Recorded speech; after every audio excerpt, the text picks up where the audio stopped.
Um, Nicole mentioned Nicole gave me the best segue ever, I think, because when I'm asked every year what topic I would choose to do if I could be a History Day student, many of you know that I would choose to do a project on Simon de Montfort.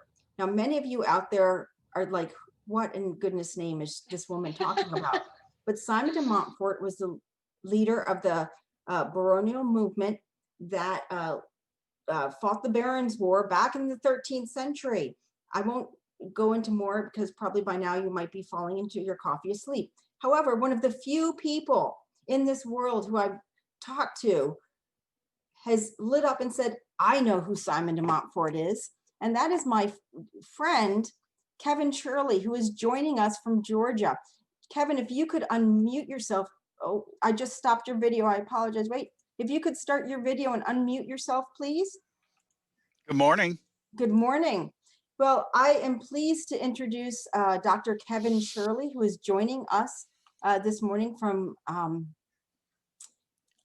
Georgia. He is the co-state coordinator for Georgia History Day. And he is also the chair of history and the social science department. And he's a professor of history at LaGrange College. We're so happy to have you with us. Well, I'm thrilled to be here. Thanks so much for inviting me. I've been looking forward to this. Great. And you are, I still always remember first meeting you, and you mentioned you were a medieval historian, and I said, oh, my favorite topic is Simon de Montfort, and you actually knew what I was talking about. It was very exciting for me. I don't get that response much. Rebecca, I spent way too many years in the early 13th century. That's just a name you can't escape if you're hanging around back there. Well, someday we will see a student do a project. I Yep. really hope for that. We're going to make it happen, Rebecca. That's right. Absolutely. Well, I'm really happy to have Kevin with us today because in this next session, we're going to talk a little bit about the new NHD rules and evaluation forms. You know, sometimes when you're planning a program or a workshop, you kind of put together these different sessions, and then as it goes, it starts really gelling together. And I think we're having one of those moments this morning, which is really exciting because Ashley introduced us to the new evaluation forms very quickly. But I think this gives us a chance to delve a little bit more into the new rule book, which is a really exciting, those of us who are veteran NHD folks, it's really exciting because I think the new rule book has clarified some of the questions out there, but I think it's also really focused student research in a much stronger way. And so we're going to start off by talking a little bit about the new rules. Kevin's going to take the lead on this about student voice because that's a really important piece of it. And then we'll have a chance to go over the evaluation forms a little bit as well. And, you know, the thing is for all of you, and I didn't poll you, I'm sorry, I wasn't that put together this morning. But, you know, I know some of the names here are experienced NHD folks, some might be newer, but whichever realm you fall in, it's important that we all hear and know the new rules so that we can guide students appropriately. And so what I'm going to do, Kevin, is I have the slides. I'm going to just transfer over. Yes, give me just 1 second to do that. I am not the fastest of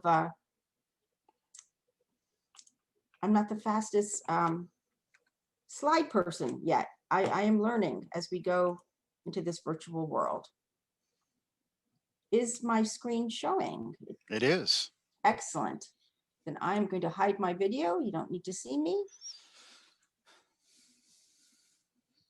And Rebecca, do you want me to say something when I'm ready to change slides?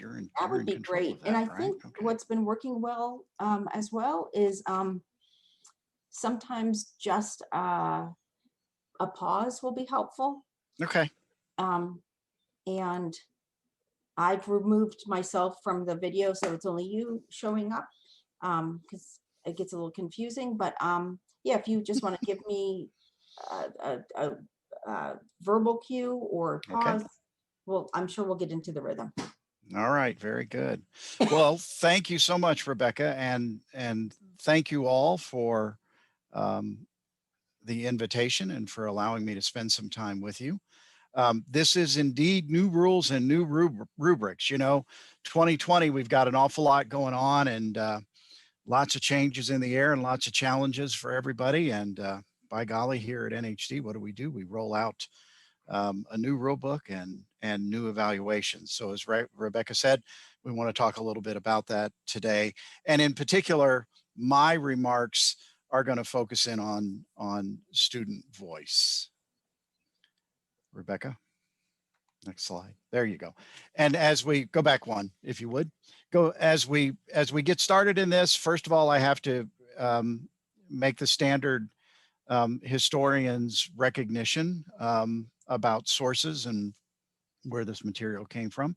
Many of the slides that you're going to see in this presentation were actually part of a larger presentation that some colleagues of ours gave at the National History Day Coordinators Conference. Dr. Kathy Gorn, who is, of course, as you all know, Executive Director, participated in building this presentation, and some of these slides are hers. Wendy Rex-Atzit, who is the coordinator of National History Day in Utah, played a key role in building this particular presentation, and some of the material you're going to see she contributed. And along the way, I threw in a slide or two. So give credit where credit is due to Kathy and Wendy for doing such a great job. Next slide. So my focus, as I said a moment ago, on what Rebecca and I had talked about was student voice. And I guess I want to begin by simply thinking about what the issue is, and in particular, the issue of student voice writ broadly and how it relates to how NHD students are using secondary sources. You know, as veteran teachers and as Rebecca as a coordinator has spoken about and emphasized to your students the importance, the critical fundamental importance of historical research and the research process, and how students go about gaining that basic foundation of knowledge about a topic, how they use secondary sources to build context and to build understanding, and then how that can inform their consideration and their analysis of primary sources, and use it to pull it together in a really productive way. We've all talked about this. We've all emphasized it to our students. But there's a developmental dimension to this that you folks in the classroom are keenly aware of. And that is what History Day ultimately asks students to do, is to engage in some pretty advanced higher order thinking, and to use information that they gather from secondary sources and from primary sources in a very analytical process that asks them to draw conclusions and build an argument. So there's a lot of really challenging intellectual processes that we're asking students to really work on developing, and it's going to take time. Well, for our students, oftentimes what we see that begins to happen there is that students work very, very hard to develop a foundation in secondary research and in secondary scholarship. And over the length and the width and the breadth of developing their project, what we begin to see is that students basically begin to kind of disappear. They disappear a little bit from their work, and their projects and their finished products can be really heavily dominated by the secondary source scholarship and the words of the scholars that they consulted. And so thinking about this then started these conversations. And there are some ways that you can really see this in the finished product. Rebecca? So you're all familiar with this, and you've all seen where students tend to disappear from their work. and their work is dominated in particular by secondary source quotations, right? Secondary source excerpts, and then supplemented, if you will, by their primary source quotations. So if you look and you think about what you've seen, you can see pretty easily where this notion of students kind of getting lost in the scholarship, if you will, lost in the sources that they've read, begins to appear. You see it on exhibits and you see it on websites. We're going to take a look at a couple of these in a moment, with extensive use of secondary source quotations. You'll see this on an exhibit, you'll see it on a website. In papers, you begin to see lots of block quotations. You guys are all familiar with this, and extensive paraphrasing. Documentaries are all of a sudden going to get filled up with expert interview clips, right? That all of a sudden seem to take up the absolute maximum that they possibly can. And even in performances, you begin to see examples and instances where the student and the student's voice kind of disappear, even in the midst of a performance, through things like teacher characters and professor characters and that sort of thing. So in the finished product, we begin to really see the student kind of disappearing. And I wanted to give you an example of this. An analysis was done of a couple of entries. This first slide that you're looking at is a website breakdown. And this is a website, an entry that participated in the 2020 national contest. So this was just this past summer. If you look at that slide, you all remember that in a website, the student composed word limit is 1,200. But if we look over on the right-hand side of the screen, you can see where the actual numbers broke down. And this is an instance where literally Kathy went and did a word count of this particular website. So yes, indeed, right? Student composed words was 1199, right? Is what was reported. You can see there the actual count total, but then look at the words that the total number of words that were quoted. It was over 5,400. And of those 5,400, the secondary source quotations, literally the website builder, the student or students literally quoting secondary scholarship sources in their website, was more than 5,000 words. When you added it all up and you get to the total, of course, the total words in the exhibit were 7,735. We also can see an example of this by looking at an exhibit, and that's the next slide. So again, we have an exhibit that qualified and participated for the 2020 national contest. The reported word count, as you can see on the right, was 500 words, student composed. All right, and then they break it down. So what do we have? We have student composed words at 190, total quoted words over 1,300, secondary source quotes over 1,000.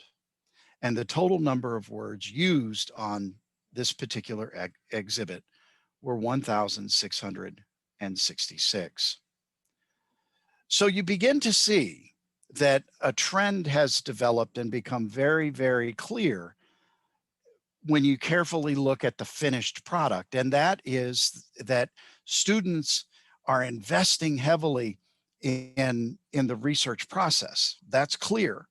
And students are trying to get a grip on and trying to get a handle on secondary scholarship, which we all applaud. But what tends to be happening here is that in developing the finished product and developing the final argument, we have an increasing phenomenon in which students are becoming more collectors than they are analysts.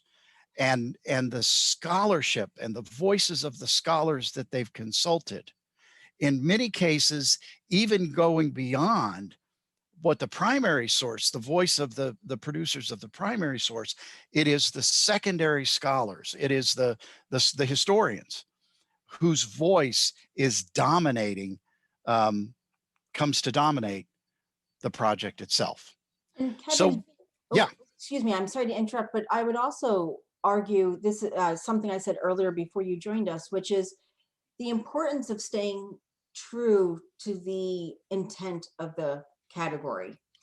yeah, When I was reading your slides, my mind almost, I felt like my head was going to explode because I'm like, oh, holy moly, that many words. But I've judged at nationals, and I remember one project that literally had no pictures and was entirely quotes. And right. so I think, one of our teachers asked earlier about advice for exhibits, and I said, the most important thing is being germane to the argument. And now this real focus on student voice, which I absolutely love, because it's saying, don't, don't make your exhibit into a book. You need to be clear in what is your voice, and be true to what the actual category is. And for exhibits and websites, those are not written categories, those are visual. Hmm. And this is, I think I'm hoping that the emphasis on student voice will help students be a little bit more clear on that, and not, I always call it the how do we get around the rules syndrome. Oh, I can't write that word, but I'm going to show, we do want students to show their research, but we want Yeah, them to show it in a way that is unique to them. that is exactly right. That's exactly right. Um, so then that leads us to talk a little bit about student voice and how it's defined in History Day world. Um, eh, it's I'm sure that you have come across the phrase student voice in your own professional development work and in your own research and studies as educators. Um, and it means different things depending upon what you're looking at. So it can range from ideas that revolve around student empowerment in the school, the student as a body, their voices being heard in the decision making of the school, to um, empowerment in project-based learning, which is a little bit closer to where we're at, in that students are freed up and um, are allowed to pursue a greater degree of autonomy and ownership in the research process. But as Rebecca just pointed to, in History Day, it means very, very specifically and very much um, that what we're trying to achieve here is a mechanism in which the student's voice as scholar, as researcher, as analyst, right, as the historian, that it's the student's voice that is the dominant voice in the project. Next slide, Rebecca. So here's the new rule book. And this is a wonderful slide. It's page 12 of the new rule book, 4.4, student voice, academic integrity, and rules compliance. Student voice is that middle paragraph, and it's highlighted in blue. If you would, just take a minute and read it.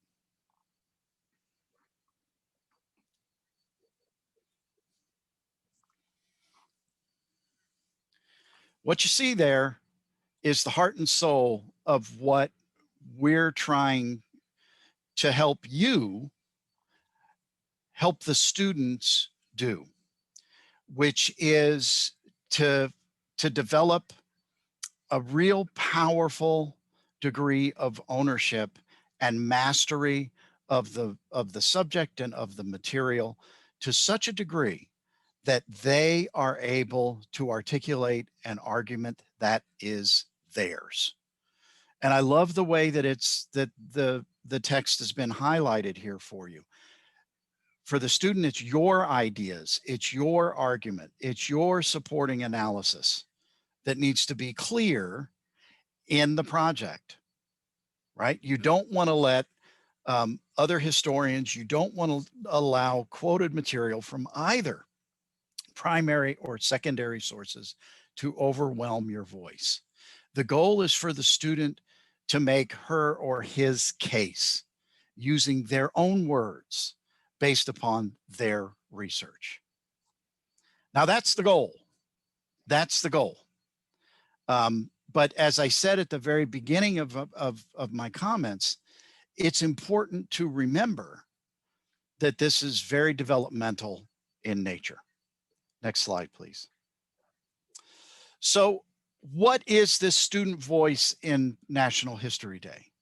Well, notice what it is trying to do is it's trying to kind of move the target a little bit and really focusing in on the student's ability to not just find material, but also to think through that material and to use it in a way that she can construct a viable argument.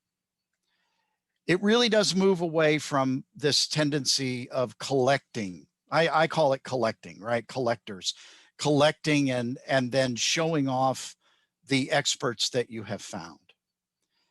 I think that this particular rule on student voice really places a value and a premium on the student, on the student's research, the student's thinking, the student's analysis, and those conclusions. And it really can be an incentive. And as Rebecca said, it incentivizes a real focus in terms of their work and in terms of the work that they're doing and its relationship to the category, but I would also add to the theme. So by being laser focused on how it is that this work is being presented, and even more specifically, how that topic relates to the theme, can really help to empower a student to articulate an argument in her own voice. It's not going to be another word count. It is absolutely not a rejection of secondary source research, right? We'll talk about that in a moment. It's not an incentive to quote experts, right? Nor is it a permission to write in the first person. And it's not, we're not asking them to develop opinion pieces. They're making an argument based upon evidence that they have found and they are using. So we're going to look at an evaluation sheet. Rebecca's going to pull up a little an example or two of these. Remember, we've gone through and we have developed and are rolling out with this new rule book a new evaluation sheet. All right. So what we did was we pulled out the student voice little frame and put them here so that you can look at it. And I really want to encourage you to think about this again. I'm going to use that word again, developmental, to think of this as kind of a developmental framework. And probably as veteran History Day teachers, you're thinking to yourselves, this notion of development and developmental issues associated with students are very, very common to me, but you're going to need to get your judges on board. And my answer to you is going to be absolutely yes, you're completely correct, right? We have our work to do in terms of judges training. But let's have a look just at this framework for student voice. Notice we've got it fair. There is a not evident box, but let's set that off to the side for a moment. And there is a fair. Student ideas are difficult to discern from research. Good. Student ideas reflect research. Excellent. Student ideas are distinct from research. And then superior. Students' ideas, analysis, argument, and conclusions are original and persuasive. So just think for a moment as experienced teachers and educators, perhaps some of you have judged before, when you really think about where most of the work that you have seen over the course of your careers would come in on this kind of a grid, where would it tend to be? Would it tend to be in the good, fair kind of neighborhood? Or would you say that most of the time the work that you've seen has been in the excellent, superior kind of neck of the woods? And of course, there would be exceptions in either way. Where do you think that would be? Well, next slide, Rebecca, if you would. For me, having spent a lot of years as a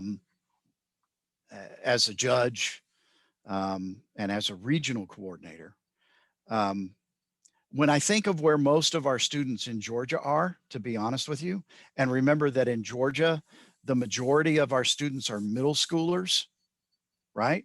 So we're looking at 12 and 13-year-old students. On this framework, when we're dealing primarily here in Georgia with 8th grade students, I mean, in all fairness, they're doing a good job if they've mastered the secondary scholarship to the point where, you know, we would mark them as good. Again, I'm not an expert on cognitive development, but this is something that's going to take time.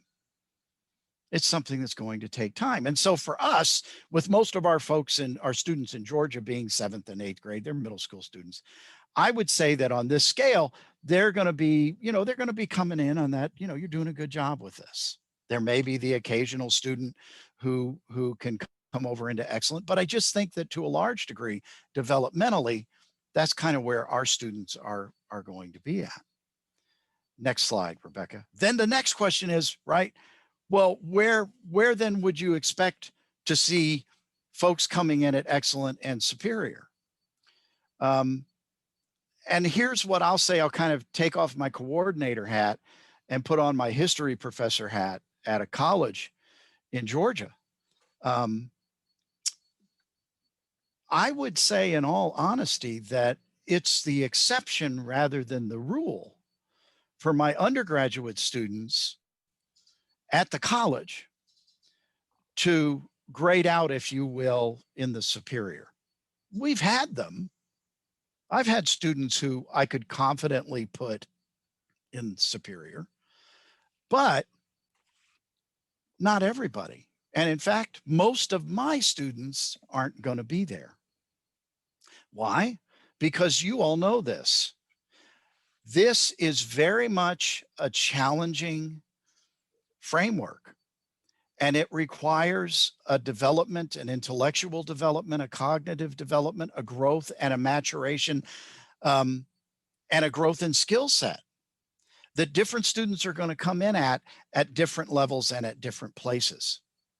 But what is it that this encourages students to do is to put in the forefront, to the best of their ability, wherever they're at on the scale, to the best of their ability, to really begin to think about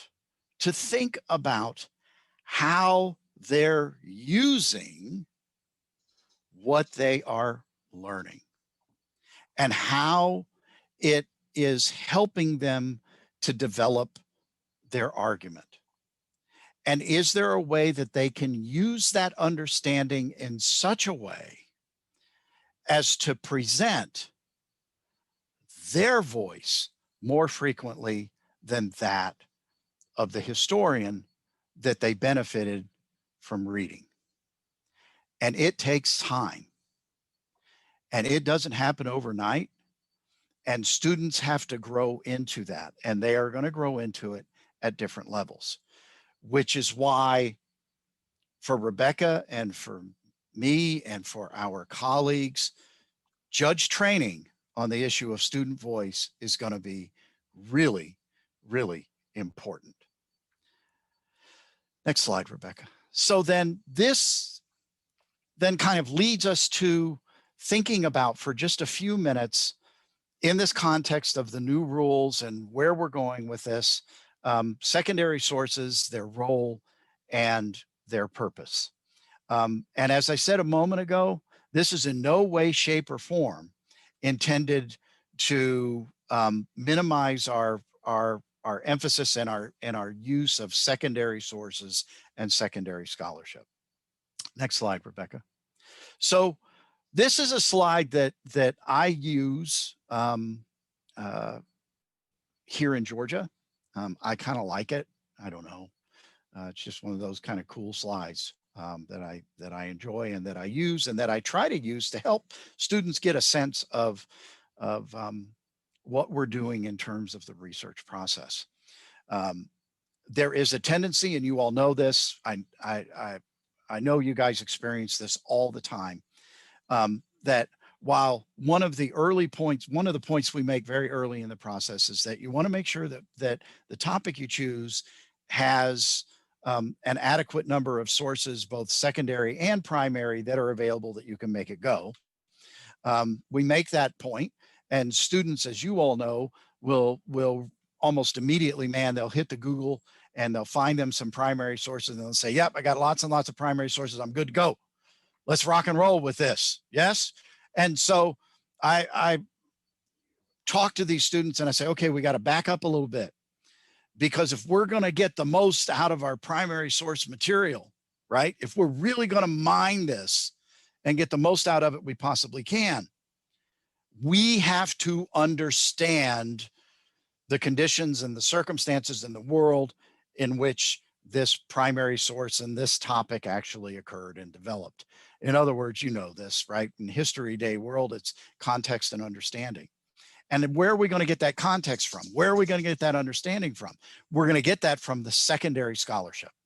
And so this is a little kind of target thing that I put together that I use to encourage students to kind of go through a process. You'll notice at the very exterior there, I encourage students to begin with a good reference piece, with a good reference article. They got a topic they're kind of interested in, they don't know a whole lot. The best reference pieces out of encyclopedias, historical dictionaries, are going to have suggested readings at the end.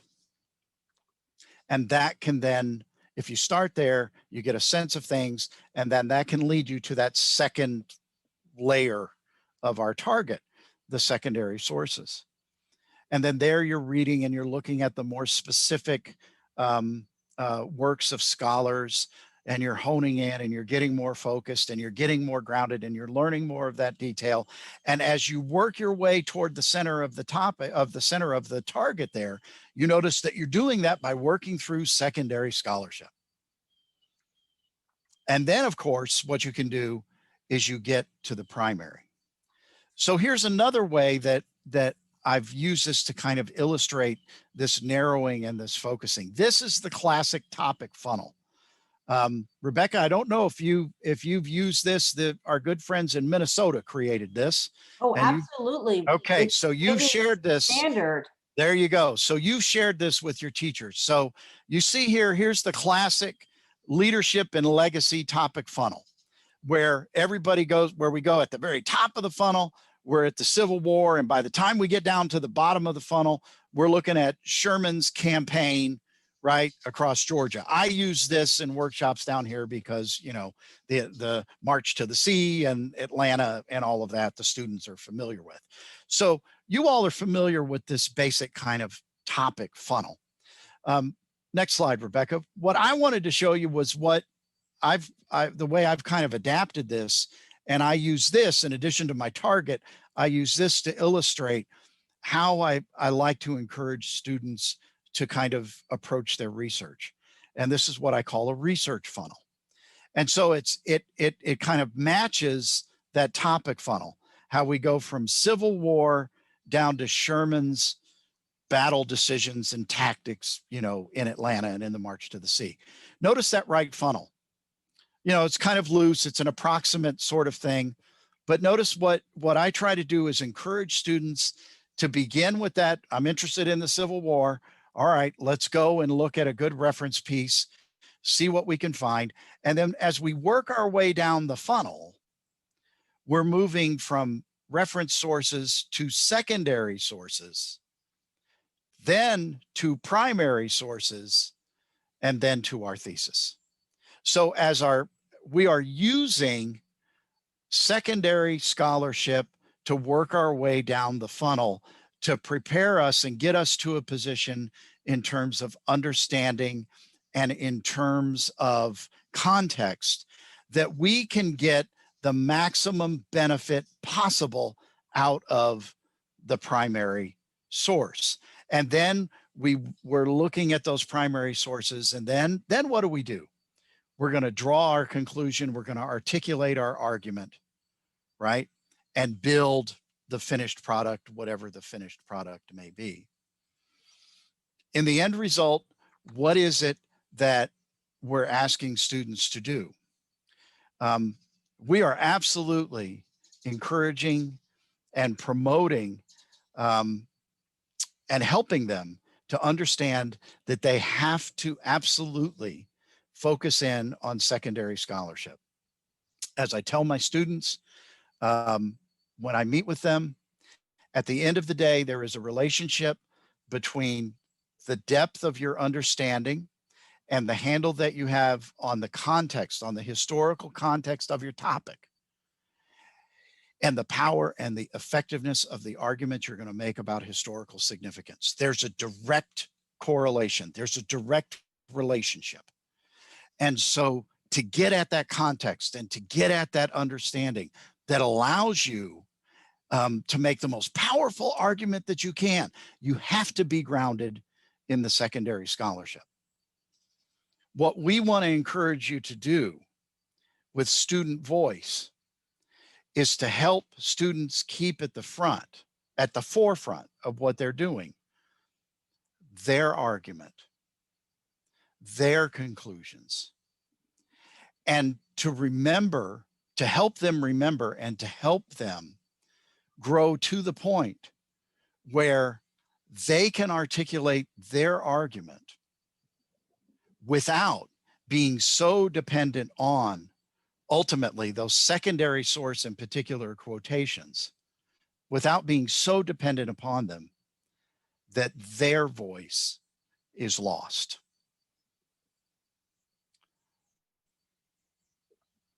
I think that to me, this element of student voice being deliberately and intentionally introduced into the National History Day rulebook for 2020 and moving on, I think it's one of the most valuable things that they have done. Because as we all know, we're about developing those skills and those higher order thinking skills that students are going to need in the future. And I think this is a really important element. It's not going to happen overnight. It's not going to happen in most cases over a year. This is part of their growing process. But I really appreciate and think that it's really valuable that we're encouraging now and being very intentional about encouraging and helping students grow in their mastery and their use of the source material. Rebecca? Yes, sir.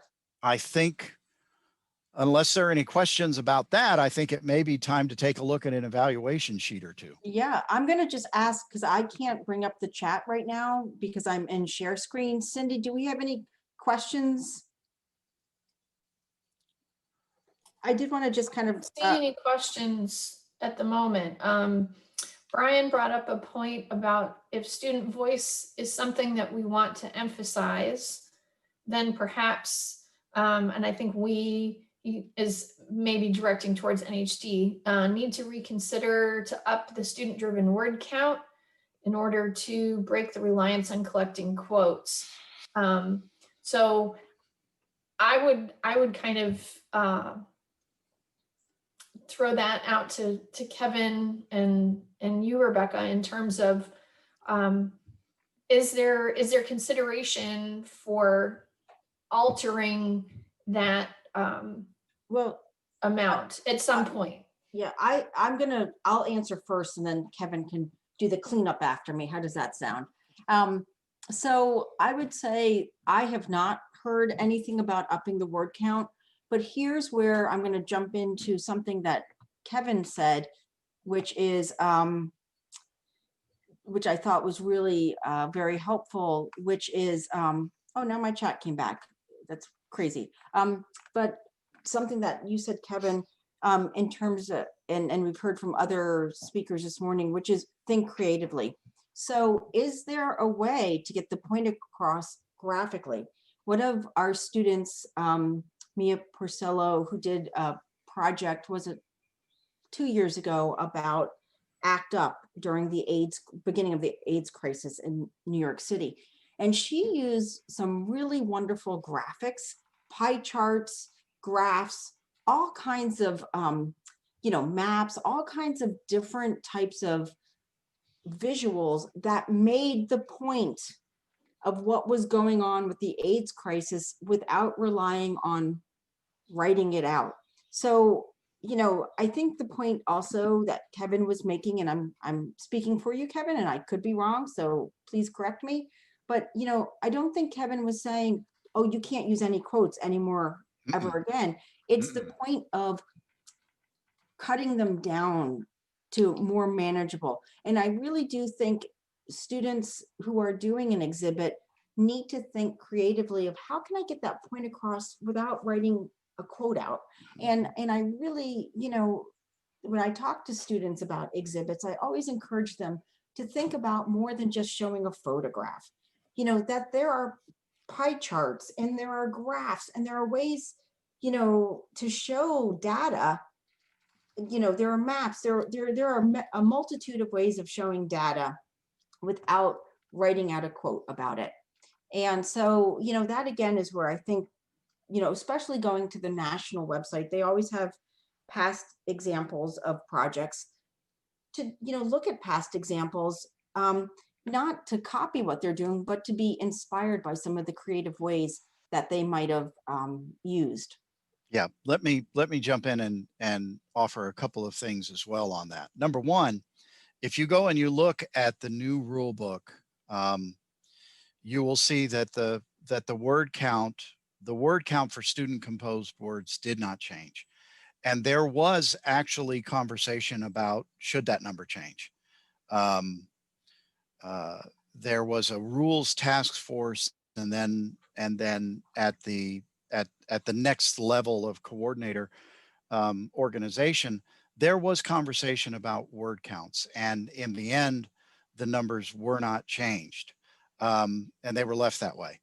But you'll also notice when you go into the rule book, here's the other thing, is that while the language is there that we've looked at, there is there is not any kind of specific articulated limit on secondary source quotations, right? So you say, okay, well, if they're worried about overusage of secondary source quotations, then would there be a limit? And there isn't. There's not one. And why isn't that the case? And I think here's the thing to keep in mind about this, and this is where I think the greatest value is in this, is that it is developmental. We all know that there are students who we will applaud and celebrate if they do meaningful second research in secondary sources and then are able to identify ideas from that secondary scholarship that they have found by those particular scholars that really effectively communicate where it is that their thinking is at on this particular topic. We have all applauded students who were able to do that, who reached that stage of development. What this, and this is why I called it developmental, what this encourages us to do is to help those students continue to grow and grow intellectually and grow to such a point that they begin to take a greater degree of ownership over their own analysis and over the argument, and are less dependent on the words of the historians they're reading to articulate that argument.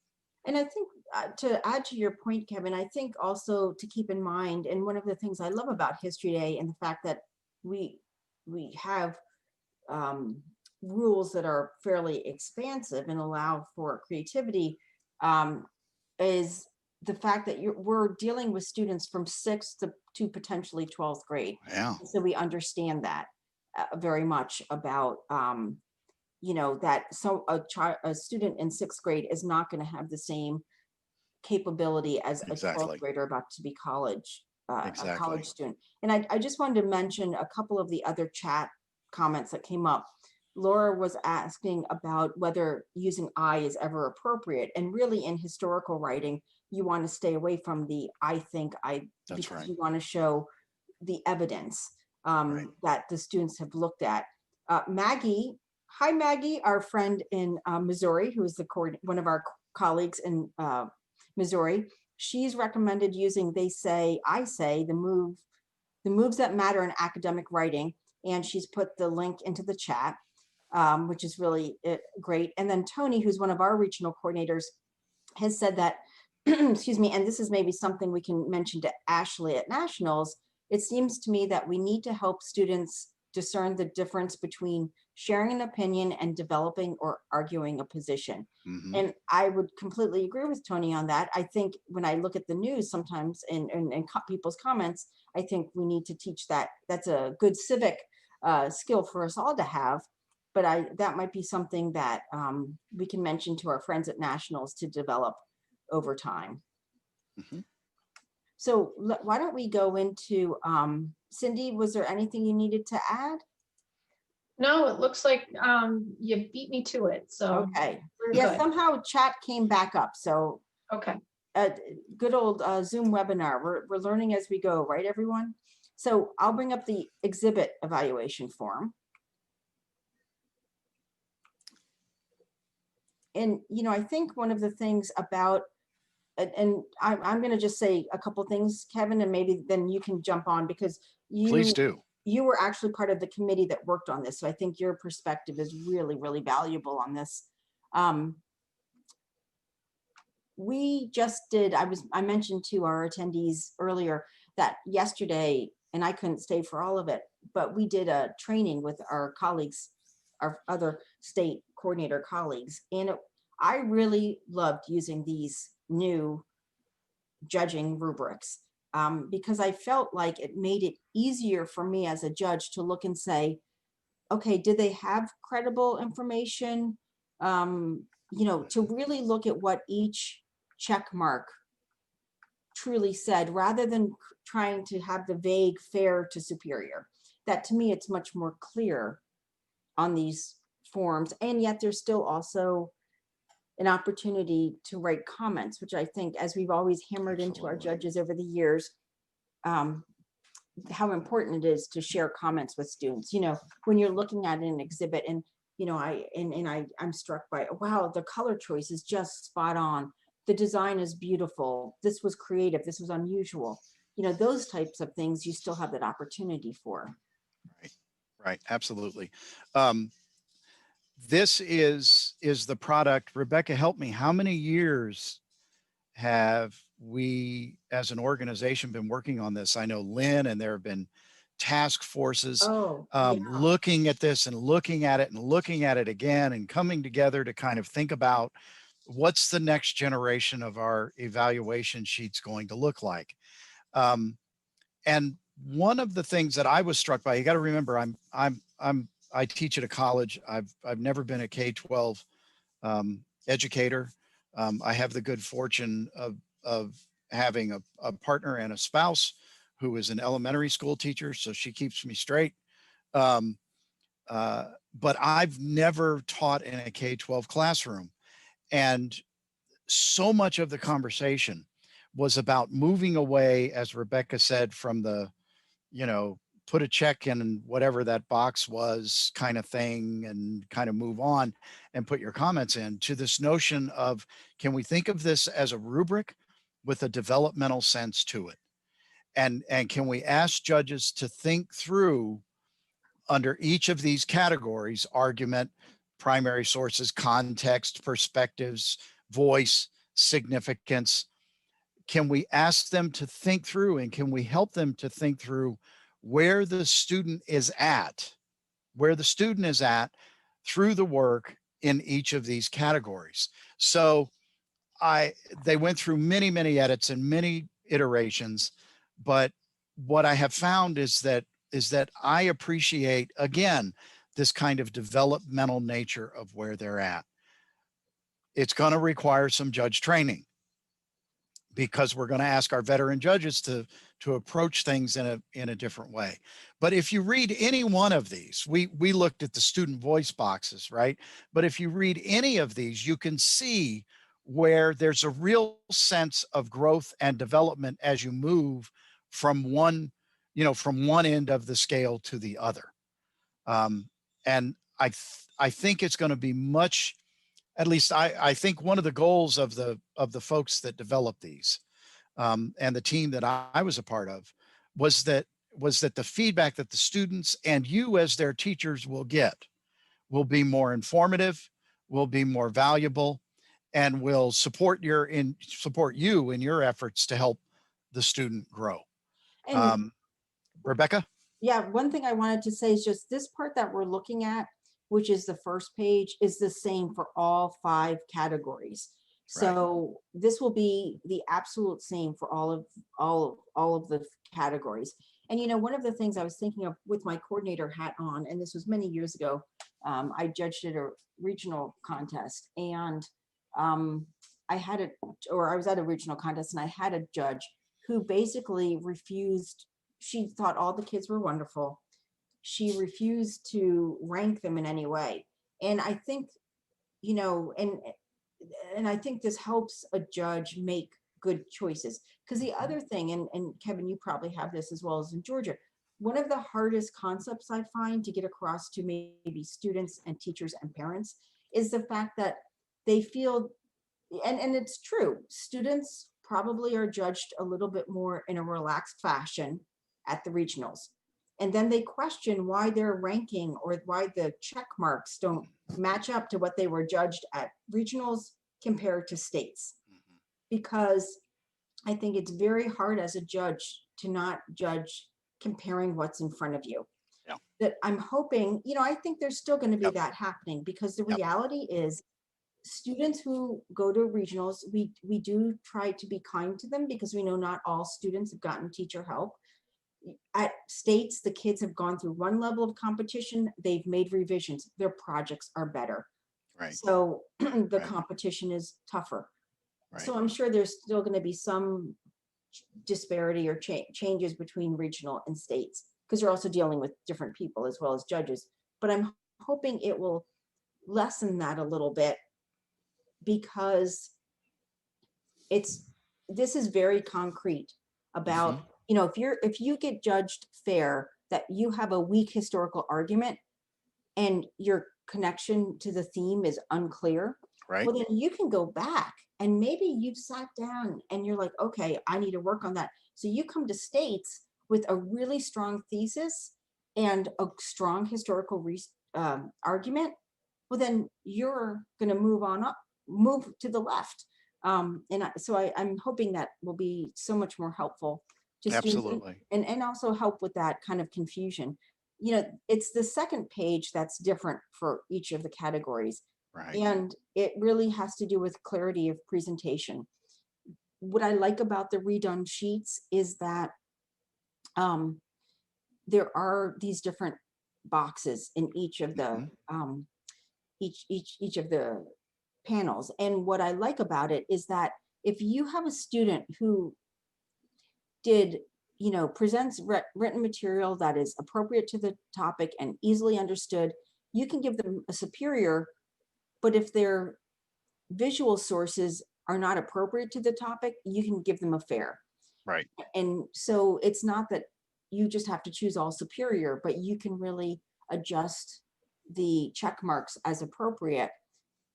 And the other thing I like is that with the rules, it goes through each single rule. I had started a couple of years ago asking, because that was something that I got the most questions about from teachers. I had asked my judges, if you check no on something, you need to write out what it is. But this makes that takes out a sentence out of my little speech that I give to judges, because it really goes through each and every one. And all of these are, the clarity of presentation is unique to the presentation being done. Right. Right. Absolutely. And I can tell you that as you get the opportunity to really go through these, you will notice that an awful lot of time was spent trying to make sure that there are clear kind of markers and distinctions that you know, that we can really have the flexibility to identify a specific strength and identify a specific weakness in an effort to give the students and their teachers as full a picture of the judge's evaluation and where the judge is at as possible. And I think one of the things, Rebecca, please jump in on this. But I think one of the things that's important with this rubric style new evaluation is that we impress upon the judges that it isn't absolutely essential that the evaluation forms, when you line them up from 1 to 10, it reflect in exact compliance your ranking from 1 to 10. That it's entirely possible that a number 1 in a category would have different boxes at different points through this rubric checked off as areas that are very, very strong, as Rebecca was saying, right? But areas where the student needs to continue to work. And I know that in our judges training, and I know that it's happened down here, there is this tendency, well, our number 1 needs to be at the higher end of the old check sheet, and our number 10 needs to be at the lower end of the old check sheet. Well, that kind of pressure is now taken off. And hopefully judges, regardless of whether an entry in competition is first or is 10th in a particular room, this will provide more accurate, detailed, and a fuller sense of that student's work in its entirety. Well, that I would completely agree with you on that, because I actually gave that speech to my judges, because Yep. one of the biggest, I would give the example of, if Johnny gets all superiors, but he doesn't come first place, and That's right. Molly only got excellence, who do you think is going to call me on Monday morning? Johnny's mom. So as we're talking, Kevin, I was thinking there's so much education we have to do to get out there. This is the first step with teachers, helping them to understand that, that it's not going to just be everything superior and you win. This really does help look at the strengths and weaknesses, and even the very best projects have room for improvement. Absolutely. I've Absolutely. seen, even at the national contest, I've seen very few projects that there's not something you could say, did you think about that? Absolutely. In fact, one of the, when I give my judges training sermon, Rebecca, one of the things that I tell them, I've told them at regional, and I've told them this at state, is in Georgia, we don't use superior. In Georgia, we don't use superior. Why? Because everybody always has room for growth. And there's a tendency under that old form is, if we had a whole row full of superiors, what's that student going to think? Well, I'm good to go. I'm as good as you can get. I'm just going to, we're going to let it run. And so one of the things that's always been one of the messages, this relieves that. And I think that once we get in front of that learning curve, we get through that learning curve, and folks get more comfortable with these changes. I am hopeful that you will find it, and your students will find it, a much more fulfilling and informative kind of process that will help them grow. And that's what this is about. It's about helping the students grow. Absolutely. And I know, Cindy, you had asked if we could enlarge the form a bit. I actually went off of the form just because, being mindful of the time. It's now 12:23, and we have a half-hour break to give our teachers and us of time to maybe wolf down some lunch and relax and rejoin us. And but I do want to say that I understand it was a little hard to read. I'll send a link when we send out a follow-up email. We do have a survey we're going to ask you to please fill out, because those are really important to us to do the best job that we can. And then to also, we can send out a link to that. And for this afternoon, we are going to be re-meeting at 1 o'clock. I sent to all of you, there's a different link for this afternoon. We did that just as a security measure. So we're going to start with Cindy McManaman at 1 o'clock, talking about integrating History Day learning, introducing History Day with distance learning. At 1:30, we have Nicole Bessinger, who is the project coordinator for the Connecticut Digital Newspaper Project, which Ashley mentioned earlier. She's going to join us. And then at 2 o'clock, we're going to talk a little bit about the contest and preparing for them. I'm really happy, Tanya, that you are finding this really informative. I feel like I've learned so much this morning already. And we are going to be sending out a link to the workshops. Also, we are going to, this will take a little longer, have them edited down so that you can just go to the website and click on the ones you're most interested in. But does anyone have any final questions about the new rules, about the new focus on student voice? And I just have to say, in Connecticut, and Tony's with us, Tony Andre, who's one of our regional coordinators, a couple years ago, created a tagline that we've been using. So we feel like we were in the vanguard here, because our tagline for History Day has been student choice, student voice. And I think it's a really, really exciting change. And if anyone has doesn't have any questions, I just want to thank you, Kevin, for joining us from Georgia. It was great to have you speak, and I think it was so informative for everyone to help them really think about it. And you know, I loved your comment about there are no superiors, because one of the things that has been a struggle with regional contests is you have lovely people judging. I always tell students, judges are not evil people back in the room trying to make you cry. They are not. Absolutely. You know, they're not trying to do that, but they're so kind that sometimes they have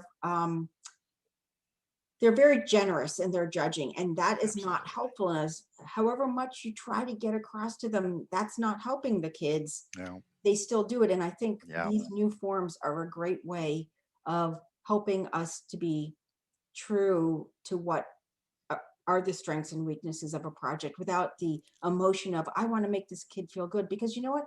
It's not a negative to say it's fair. That means, okay, you're getting there. Now try to improve. And it's also recognizing that and I tell my judges this, you know, you could have a 6th grader in front of you.